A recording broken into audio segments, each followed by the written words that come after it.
Right, we have got a shorter video today. As of current recording, it is my birthday, as you can see down here. But yeah, we're going to do a perks tier list. If you're watching this, I'm probably off to Turkey. I just thought I'd love something for the Friday night upload, you know. We love to see that. I want to clarify something real quick before we do this tier list. This is based off the BO3 versions of the perks. So this is no skill trees, this is no extra abilities from Cold War or Black Ops 4. This is the original perks tier list. So we have the tiers. We have useless, we have bad, we have okay, we have great, and we have must-haves, right? So obviously they speak for themselves. Useless is like no scenarios, very specific scenarios, 50-50s, goods, and you need these ones. So we're starting off strong with a absolutely useless perk. Like I said, in the new games, Deadshot Daiquiri, definitely viable. It increases headshot damage. It does a lot of other things. But in the old games, it's just really bad. Really, really bad. All you have to do is just point upwards and you got Deadshot for free. So what we got next is Double Tap 2. And we actually do have both of the Double Tap versions here, which is a nice detail. We have Double Tap 2.0, so we're going to put that in Great as well. Main reason I put Double Tap in Great and not in Must Have is because Double Tap is useless past 40. The bonus damage doesn't really do anything, and by then you're either using traps or an AAT or something along those lines. So yeah, not a great perk in terms of high runs, but every other scenario is fantastic. Boss fights, early game, anything like that is fantastic. And next up we have Double Tap 1.0, which I'm going to demote to okay. I like Double Tap 1.0, but in Black Ops 1, obviously there's a lot better perks like PhD. Some people even prefer Mule Kick, but I don't like Mule Kick at all. So, you know, Double Tap 1, it's all right. You know, you get the bullets to the zombies' faces faster, so you're technically killing faster, but you're also burning through ammo faster. Hence why I think it's okay. Electric Cherry, or Cherry Aid as I call it, we're going to also slap that in okay. I don't think it's a great perk. I don't think it's necessary. Like, if I get it, I get it. You know what I mean? Like, I'm not gonna go fiend for it. Like, I'm not desperate for it. It has saved my ass on a few occasions, but other than that, not really. Like I said, it's more if I get it, I get it sort of thing. So it's a decent perk. It's a nice niche little perk, but not needed. Juggy Poos. I'm gonna put that in must have. More health, more hits to down. Is there really any discussion? Not really. Anyone else that refutes that? You don't really know what you're talking about. Mule Kick. For me personally, I would put it in useless, but I'm going to put it in bad. Because I do realize that there are some uses for this, because you can have multiple AATs. You can have, that's mainly the only reason, you can have 2 wonder weapons and a normal bullet weapon, which is useless on most maps other than Revelations, to be honest. So there are some uses for Mule Kick, but my main quarrel with Mule Kick is not only do when you die with Mule Kick, that's a big investment you've lost. Like, you've lost an entire gun, a Pucker Punch, and an AAT, which is at least 10,000 points. But then also the weapon cycling is fucked up when you buy Mule Kick. You can no longer YY, you have to YYY, which is really, really awkward in my opinion, which I do not like whatsoever. I hate Mule Kick. I hate the fucking cycling bullshit. I really do. I really do. Next up, we got PhD Flopper. And I'm going to put this in Great. Just because of the usability that it has in Black Ops 1.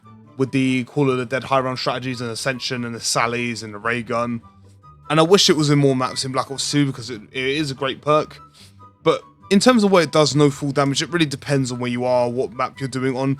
For example, on Black Ops 2 on Origins, I really don't think it's necessary because there's not a lot of places to dolphin dive off of. And also there's not a lot of explosive weapons.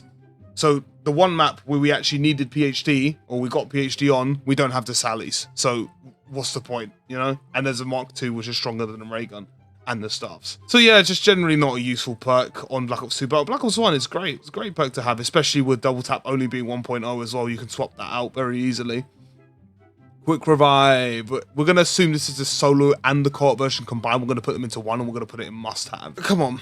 In solo, it is a must-have. It's just a must-have. Like, a second chance at life. Why are you going to say no to that? Why are you going to say no to that? You know what I'm saying? Like, there's no universe where I would say no to Quick Revive. Because there's no perk that's better other than Jug than a second life. So not much more explanation needed on that one, I don't think. Speed Cola. I'm going to put it in great. People put it in must have, but honestly, I found out that a lot of the time you don't really need Speed Cola. Obviously, it depends on the scenario. Like if you have an Apothicon Servant or an LMG or something along those lines, then yes, it's a great perk. But a lot of the time you can live without it. You don't really need Speed Cola. Like Speed Cola it's great to have. Don't get me wrong. It's fantastic. Absolutely fantastic perk, but it's not needed. And also, I do feel the same way about Stamina Up as well. I do think it is a great perk, but I don't think it's absolutely necessary. Great perk, obviously. Run faster. Sounds basic, but it really is good. And some people defend this perk for their lives, but I don't think it's in must have, but I do think it's a great perk. Tombstone. I'm gonna put that in bad. It's not a great perk. Really is not a great perk. Main reason I put it in bad and not useless is because if you're playing co-op, it's great. It's a great perk. You can get all of your stuff back. I remember on Town there was a way to get all the perks on the map with Tombstone, which was really fun to do, which was really great. Dying and then coming back and then getting everything back is only useful in a very certain amount of scenarios. Literally just nothing good solo. So just a bad perk in general, to be honest. Like you're not really feeling for this. You'd rather get something else that would actually keep you alive as opposed to something that would prevent you from, you know, dying. So Vulture's Aid, we're going to put this in great as well. Ammo dropping, mist, green mist, you know, it's just a great perk. Just a great perk all around, honestly. With the, obviously everyone knows about the paralyzer strat where you can just sit on top of the bank and just sit in the green mist and not die. Just an all-around great perk, honestly. Fantastic to have, but it doesn't break must-have for me. It's really good, it's really helpful, but not a must-have in my opinion. Obviously Jug and Quick Revive are much more needed than Vulture Aid, but yeah, there's lots of scenarios where you could use this. Who's Who? I'm gonna put it in useless. I was tempted to put it in bad because, you know, sometimes you can res yourself and get everything back. But the survivability rate of you actually coming back with Who's Who and reviving yourself when you get spawned in the middle of the round with nothing but a pistol, the chance that you actually revive yourself is so incredibly low that you're just not gonna do it. And the worst part about this perk is that it overrides Quick Revive.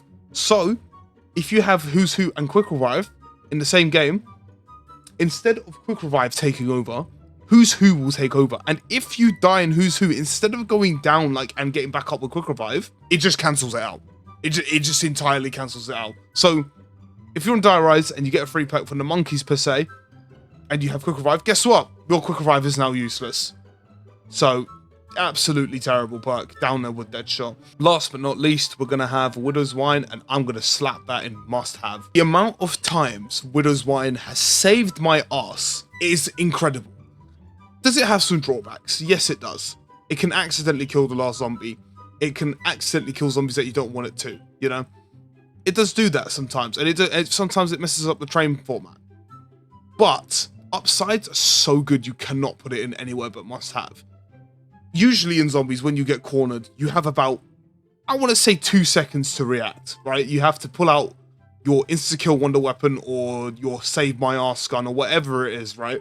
With Widow's Wine, it turns that 2 seconds into about 10 seconds. Like, zombies is life or death, man. Like, every second matters. So the amount of time you get to react to being put in a corner with Widow's Wine is ridiculous. It is absolutely ludicrous.